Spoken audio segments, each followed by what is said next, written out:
പായിക്കട റോഡിലെ ഒരു ഹോട്ടലിനടുത്തുള്ള കെട്ടിടത്തിന്റെ മുകൾ ഭാഗത്താണ് തീ ആദ്യം കണ്ടത്. ഉടൻ തന്നെ ഫയർഫോഴ്സിനെ വിവരമറിയിച്ചു.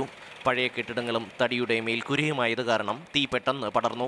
ഫയർഫോഴ്സ് സ്ഥലത്തെത്തി ഉടൻ തന്നെ തീയണയ്ക്കാനുള്ള ശ്രമം തുടങ്ങി. അപ്പോഴേക്കും 10ഓളം കടകളിലേക്ക് തീ പടർന്നിരുന്നു.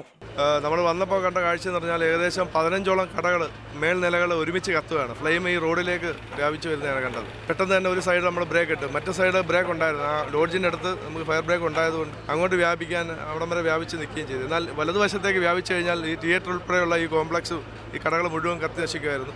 കൂടുതൽ ഫയർഫോഴ്സ് യൂണിറ്റുകൾ കൂടി എത്തിയതോടെ തീ പടർന്നു പിടിക്കാതെ നിയന്ത്രിക്കാൻ കഴിഞ്ഞു. 7 മണിയോടെ തീ പൂർണ്ണമായും അണച്ചു. ഗോഡൌണുകൾ അടക്കമുള്ള കടകൾക്കാണ് തീ പിടിച്ചത്. 12 മണിക്ക് ശേഷം കടകൾ പൂട്ടി പോകുന്ന ചില കടകളുണ്ട്. അപ്പോൾ അതിൽ ആരൊക്കെ ഇതിൽ പോയപ്പോഴേക്ക് ചെറിയ ഒരു 12 മണിക്ക് ചെറിയ സ്മെല്ലടിക്കുമെന്ന് പറഞ്ഞായിരുന്നു. അപ്പോൾ ഇതിന് കടയിൽ അവിടെ വേസ്റ്റ് കത്തിക്കുന്ന പരിപാടിയുണ്ട്, അതായിരിക്കും പറഞ്ഞ് അവരങ്ങ് പോയി.